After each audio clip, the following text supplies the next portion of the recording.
Adopted. All those in favor signify by saying aye. All those opposed, no. The ayes have it. The amendment is adopted. The question is, shall Assembly Joint Resolution 9 be adopted?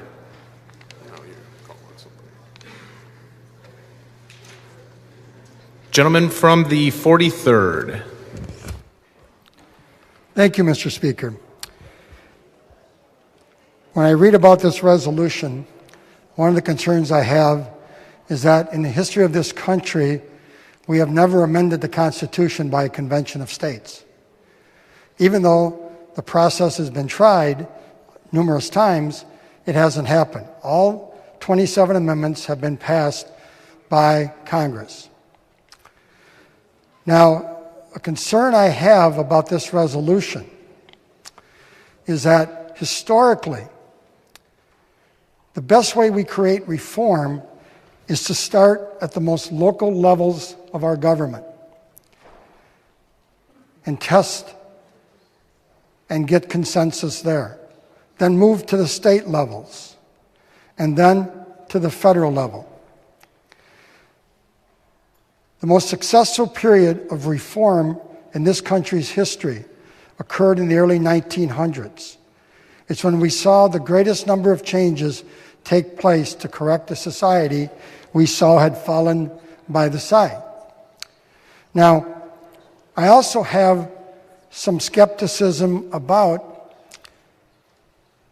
a convention of states and what they're commissioned to do. The Constitution was written by a group of delegates who were commissioned by the Annapolis Convention of the Articles of Confederation, which, when the states had the authority, and there was no federal government, it was authority granted to the states, they granted a group of states to get together to settle disagreements about Shays' Rebellion and about the rights along the Potomac River. They couldn't agree. So they commissioned a convention of states to go to Philadelphia in 1787 to revise the Articles of Confederation. What happened when they got there? These 55 men came to Philadelphia. They locked themselves in Constitutional Hall. They put guards by the door. They put sand on the streets to muffle the cobblestone sounds. They agreed to scrap what they were sent to do and write a new constitution. Those 3 pages that are our government today, which we could say probably was a good thing. But they didn't follow the guidelines they were sent there to do. Think of what Fox News, CNN, MSNBC would do today if a convention of states commissioned to do something would go, put guards at the door, not talk to the press. How we would view that today. That's how we got our Constitution. I can also tell you another example, a convention of states of New England during the War of 1812. They called themselves the Hartford Convention. They opposed the War of 1812 right from the very beginning because it affected their trade. And they called it Mr. Madison's War. And they refused to send troops to support the war. And so they sent delegates to Washington, D.C. The day they arrived, it was announced Andrew Jackson had won the Battle of New Orleans. It stole their thunder of their grievances against the federal government and promoted the patriotism that I talked about today. And by the way, these Federalists were a party that would die out shortly after because they were seen out of touch with the public. The same thing happened in 1850 as this country debated its growing pains as we moved west. The Nashville Convention was held. Almost all southern states met to air their grievances against the North and its growing industrial power and its population base growing. It's only the compromise of 1850 that destroyed that destroyed this convention and took away their thunder, and they quickly died out. So you see, all the convention of states, and I could go through more, but my staff always tells me I can't talk too long because I get into a history lesson and I can't stop. And so I have to keep it short. But the bottom line is, if we have this convention of states, I haven't seen who's going to appoint the delegates from each state. So in Wisconsin, if we have a convention of states, because we have a Democratic governor and a Republican legislature, does it mean that we're going to have 10 Democratic delegates and 10 Republican delegates? I haven't seen that spelled out. And I'm not so concerned. I'm concerned that if we send this convention of states together, are they going to follow the specific guidelines? We've seen history has shown that that has not happened. And so for the reasons I gave, is I cannot support this resolution. The vote is no. Thank you. Gentleman from the 63rd. Thank you, Mr. Speaker. I'd like to thank the gentleman from the 24th for bringing forward this resolution. For those members who were here last time, you recall we voted on this in the previous session. The interesting thing is there are two parts to this resolution. One deals with a balanced budget amendment and the other deals with term limits.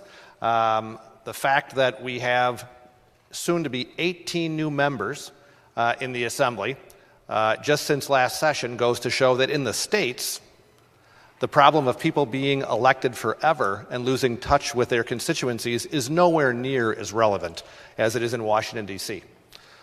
We see that in a faraway land, even now today more than at any other time in our nation's history, it seems like the people who are in Washington, D.C. are disconnected from reality and disconnected from the very people that they are supposed to represent. Unfortunately, here across the country, we also see that same disconnect. When I heard the gentleman from the 43rd say states are supposed to be the laboratories of democracy, totally agree. If the federal government would mirror what's happening in the states, like Wisconsin, where we not only have a balanced budget, but we have a surplus, we'd be able to reduce taxes and grow our economy. We've been able to, prior to Governor Evers, control the regulatory burden. We have been able to do that in Wisconsin because we had a strong legislature and a pro-business, pro-growth governor. We see in Washington the exact opposite. Not just a unbalanced budget, but a bloated, bureaucratic, unresponsive federal administration that has almost no ability to even fathom the idea of balancing their budget. So the founders, when they put the document together, said that states are supposed to be the place that are the strongest part of our federal system. Unfortunately, over the course of the past 100 years, that system has been turned upside down, where the federal government dictates to the states what can be done. Even yesterday, we had to wait for some nameless, faceless bureaucrats to tell us maybe what we could do with the federal money they were nice enough to grant us to be able to deal with the pandemic. The amazing part is they said it was to be rushed because we had this pandemic, and now they're saying you can spend some of it this year, but the rest has to be spent next year because that was such an emergency, we had to not work and get this through in the first few days, but we're not going to even spend it. The federal government is broken and can't be fixed from within, which is why the only option that the Constitution allowed was for an external process. Elected officials from state legislatures empowered by the very idea of the Constitution, which is that legislature should be preeminent in the federal system. They never, ever intended for a strong executive system. We've just allowed that, unfortunately, to happen over our history. But that's why they left this remedy in the law. Now, I understand that some of you worry that, wow, we might actually have the federal budget under control. We couldn't get all this welfare and federal largesse, and how would the world happen?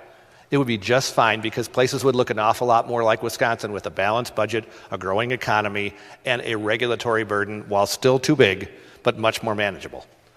How would we get it done? People from all across the country. This is what I don't understand about those who are fearful of a convention of the states. It still requires you to go through the same amending process that it would if an amendment was proposed by the Congress.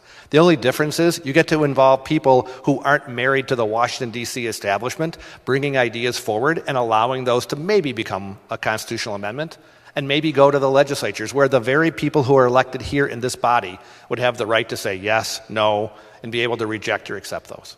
So the idea of saying we want to have term limits, I'm not sure I'm in favor of that, frankly. I don't think that that's probably a good idea. But at the same time, I don't fear the idea of bringing it forward.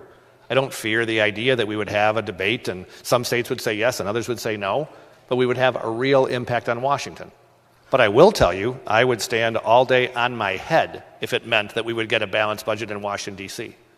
Because that's something for our kids and our grandkids and the future of the free world.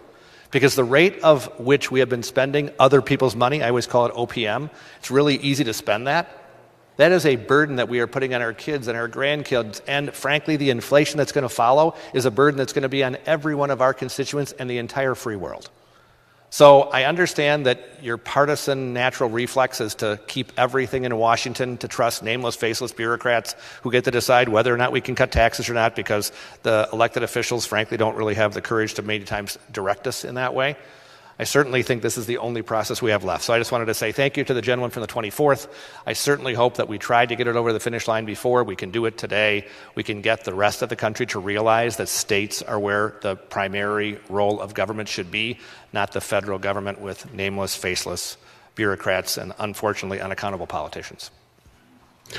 Gentleman from the 58th. Thank you, Mr. Speaker. Convention of States is an issue that matters to many of my constituents in the 58th Assembly District.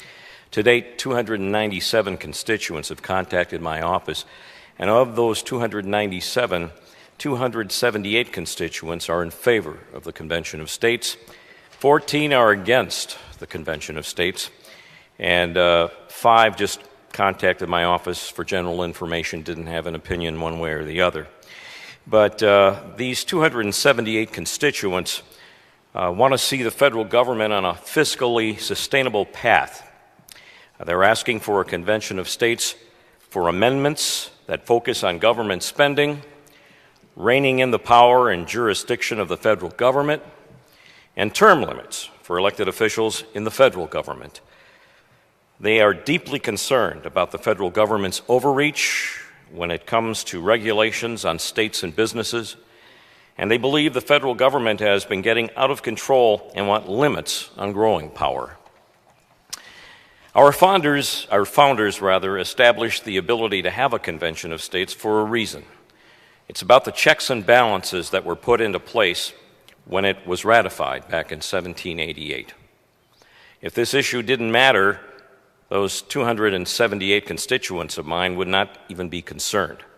It would not have the momentum across the state, nor would it have momentum across the entire country as it does now.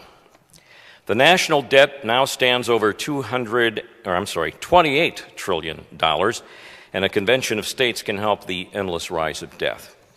In Wisconsin, as our speaker mentioned earlier, we know how to be fiscally responsible. If Congress can't be fiscally responsible, then states like Wisconsin should take charge and needs to take charge of our own destiny. Thank you, Mr. Speaker. Gentleman from the 97th. Thank you, Mr. Speaker. Mr. Speaker, I'm wondering if the gentleman from the 43rd would yield to a question. Gentleman from the 97th asks the gentleman from the 43rd to yield to a question. Does he yield? He does not yield. Gentleman from the 97th. Well, Mr. Speaker, I was going to ask, after that runaway convention in the 1780s, what happened? Like, how did the Constitution become the law of the land and the Articles of Confederation get thrown out? What's the process by which that became reality? And I'm sure, being the knowledgeable historian that he is, I suspect, Mr. Speaker, that he would have told me that, well, the Constitution had to go through a ratification process where each of the states had to approve that Constitution. And I'm sure he would probably elaborate on that and tell us about which states ratified it first and which ones were the last ones to come along. But even if we face a runaway convention, Mr. Speaker, the ratification process would be still the same.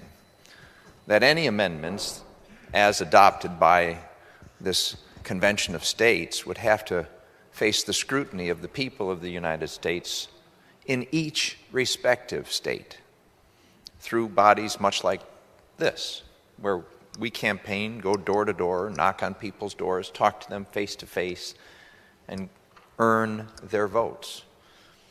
And we would have to make that ultimate decision. So the founders were pretty smart people. They, I think, anticipated that, well, gee, we better make sure we've got some safeguards in place. So I, too, want to thank the gentleman from the 24th for bringing this forward, and I encourage you all to vote in favor of this. Gentleman from the 53rd. Thank you, Mr. Speaker. You know what my reservation or skepticism is in Article 5, Convention of States? I'm skeptical of the federal government. I have no confidence, zero confidence, that the federal government will ever spend responsibly. I have zero confidence that the federal government will ever reduce our national debt. There's an old saying, power tends to corrupt, and absolute power corrupts absolutely. Do you really think, with the power that the federal legislators have, that they're ever going to pass term limits on their own? It's never going to happen. You know, the national debt, 28 trillion, approaching 30 trillion after the additional stimulus that's probably going to be passed, and the transportation, I mean, we're probably looking well over 30 trillion. What's another trillion here or there? It's not going to affect anyone in this room, really. Maybe to a little degree. Maybe in a few years it could, but you know who it's going to affect? Our children and our grandchildren. They are the ones that are going to end up paying the price. You know, I asked the gentleman from the 43rd to stand if he'd yield to a question, but I don't really want another history lesson. But my question would be, why do you think the Founding Fathers even put the language in the Constitution? This language is in the Constitution. Did it just happen to pop in there? Did it accidentally get put in at the last minute? No, you want to know why? You want to know why, Mr. Speaker, it's in there? Because the Founding Fathers were brilliant. They foresaw this happening, this national debt, out of control federal government, 245 years before it even happened. The vote is green. Gentleman from the 56th. Thank you, Mr. Speaker. I have to chastise my seatmate because I told him to stop me from pushing the yellow button, and he didn't do it. Gentleman from the 30th is out of order.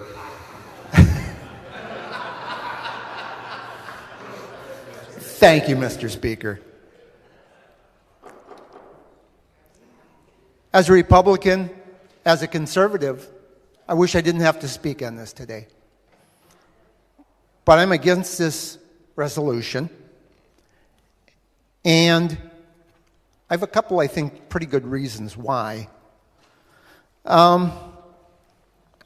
So we're talking about term limits and balanced budgets. Can anybody here tell me what those term limits are?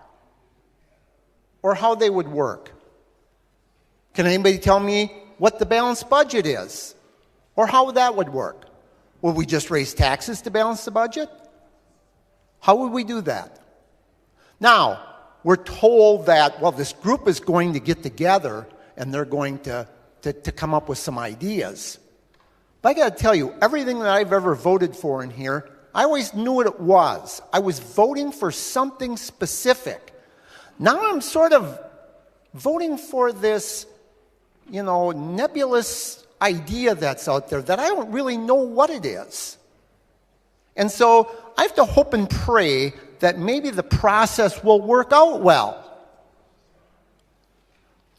The speaker talked rather eloquently a few months ago in favor of this bill, and he said that 3/4 of the states would have to ratify it. And for that reason, that's the stopgap. That's what's going to protect us here. Well, we have 27 amendments to our Constitution, 17 of them after the Bill of Rights. They were all ratified by 3/4 of the states. And I would ask you, how many of those amendments are good amendments and how many of them are bad? As I go through them, I see lots of bad amendments that have been ratified by 38 states. 38 states ratified the 16th Amendment to allow the federal government to put an individual income tax on citizens. Was that a good idea? 38 states, or 3/4 of the states, voted in favor of the 17th Amendment, which took the right of state legislators to pick senators to send to Washington out of the hands of the state. Was that a good idea? Some people here might think so, but I don't. The 18th Amendment, prohibition. How'd that work out? We've had a few good ones. The 19th Amendment, giving women the right to vote. Some of these were good, but I would condemn. Let me bring up one more. The representative from the 87th, who was I think I got the right, yes, I do. Representative from the 87th was a big supporter of our last president. Some people tried to remove him from office with the 25th Amendment. I get a feeling, Representative, that you probably weren't too hepped up with that amendment at that time. Now, the Founding Fathers did not ignore term limits, by the way. In the Articles of Confederation, in Article 5, they had term limits before the Constitution. But what did they do when they put together the Constitution? They took that out. So this was not something that the Founding Fathers ignored. They knew exactly what they were doing. They considered it, and they decided not to do it.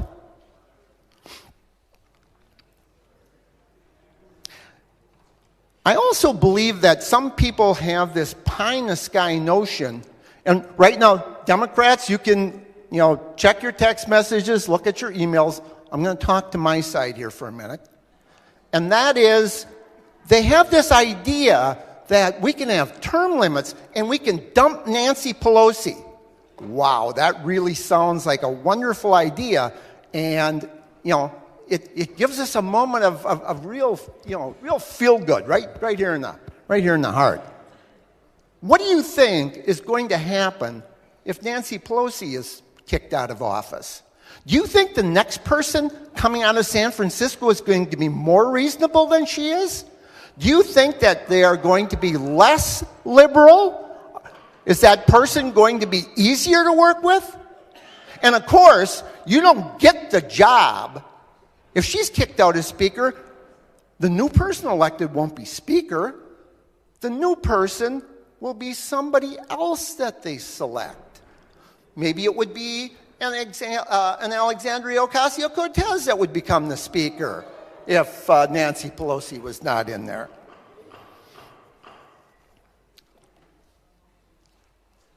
So, one of my colleagues talked about getting a lot of correspondence from his constituents. in favor of this. And I have myself more in favor than against. And every once in a while, you have to ask yourself, why are constituents for something or why are they against it? Sometimes they're for something because they've just had it. They're exasperated with the situation, they're unhappy, and so any change is good change. But I think that's when we as legislators need to sometimes substitute our judgment and what we know about the situation and say, yeah, I understand that you're unhappy, but this is not going to fix things for you. This is not how we get there. Some people have asked me, how would you fix, if we don't do this, what are you suggesting? How do we fix things?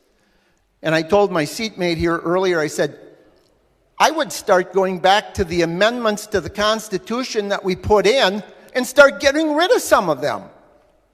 There are lots of bad ones. I would get rid of the 16th Amendment. The 16th Amendment allowed the federal government to start taxing the people, shift all the money to Washington, and having the states go back with their hand out and saying, please, federal government, give us some of that money back. Is that the way we want the government to work? Or would it be better if the federal government had to come to the state and say, geez, we need some money to operate on, and we need the state to give us some? That would change the whole dynamic of how our government runs. So I understand why people are for this and why they will vote for it. And I understand that your constituents will probably tell you that that's what you need to do. But this process is very scary to me. I have no idea what people are going to come up with when they go into a convention.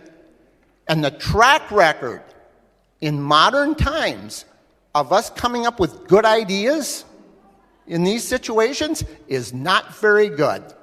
Thank you, Mr. Speaker. All right, with that, we will go to the resolution's author and then to the vote. The gentleman from the 24th has the floor. Thank you, Mr. Speaker, and I want to thank all those that have engaged on the discussion here today. When it comes to the U.S., we've actually had a lot of discussion today about the Constitution and touched on it and the Star-Spangled Banner and all those things patriotic.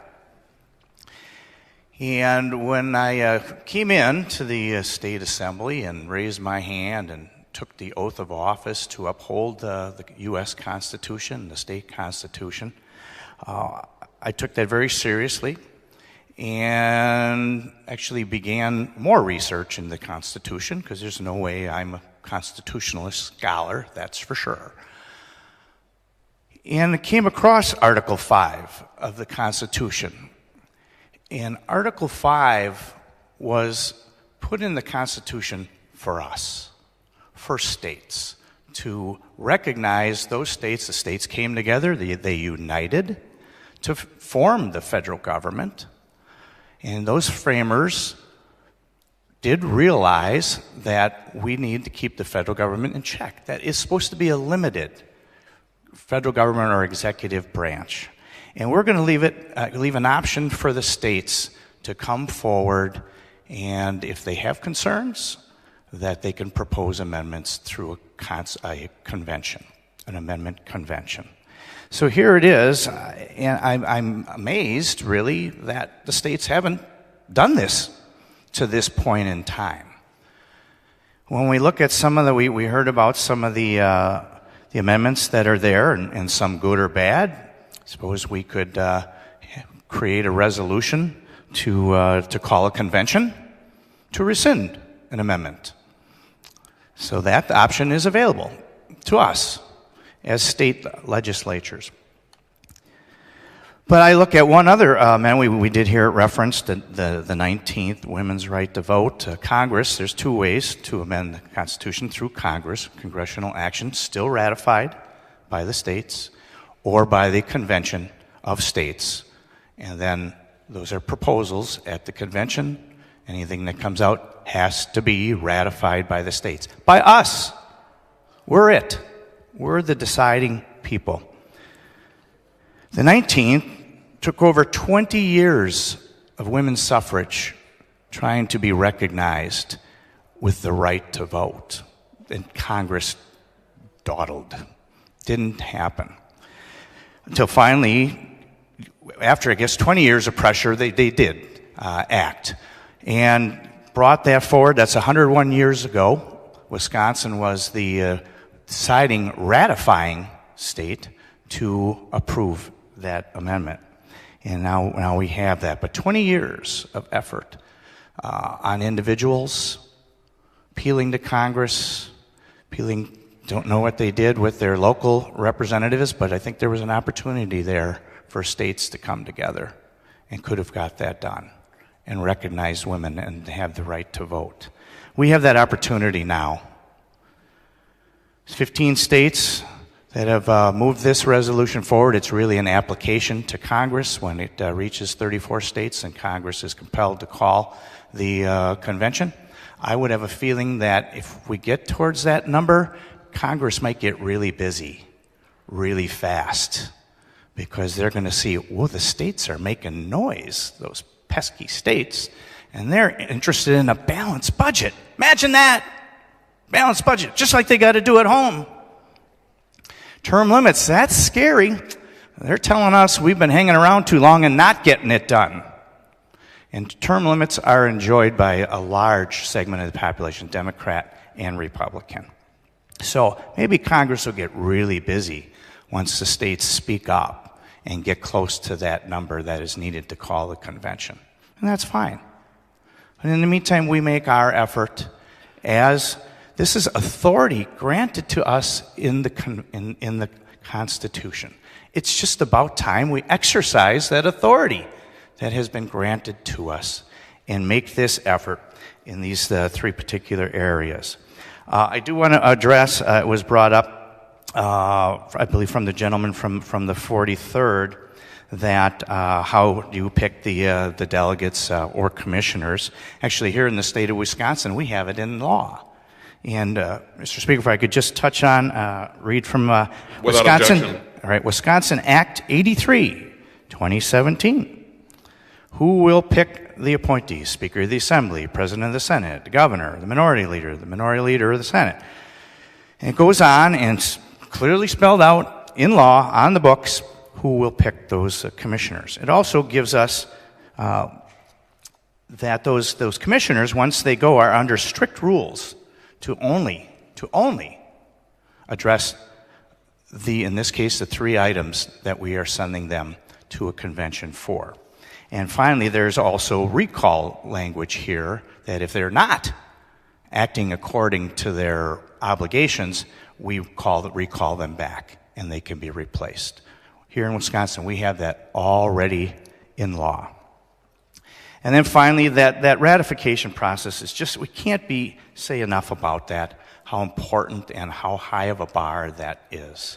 So if these proposed amendments come through a convention, they have to come back here. They have to come back to 50 states, 38 states. Both houses have to approve and to ratify. So turn that around. It only takes 13 states, one house in the 13 states can scuttle the whole process. So it comes back to us. We, the ones closest to the people, will make that decision. And we're the ones that are hearing from our constituents, as we've heard here today. They think this is a reasonable and a proper channel for states to be recognized when it comes to amending the U.S. Constitution. So I can't encourage you enough to come forward. I'll reference one other item. Our Democrat colleagues brought together in 2011, and there's 4 members in this body today that voted for a resolution to call a convention. So that time, a convention, I guess, wasn't feared by those people. We're going to have the opportunity here again today to call for a convention. So I ask that you join me, and the vote is green. Thank you, Mr. Speaker. Question is, shall Assembly Joint Resolution 9 be adopted? A roll call has been requested. All in favor of adoption will vote aye. Those opposed will vote no. The clerk will open the roll.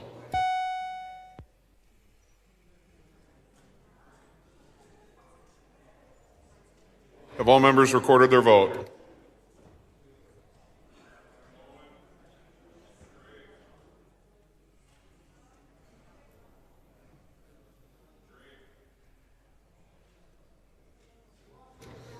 Have all members recorded their vote? If so, the clerk will close the roll. There are 58 ayes, 36 noes. The resolution is adopted. Gentleman from the 5th. Thank you, Mr. Speaker. I ask unanimous consent to suspend the rules and immediately message H.R. 9 to the Senate.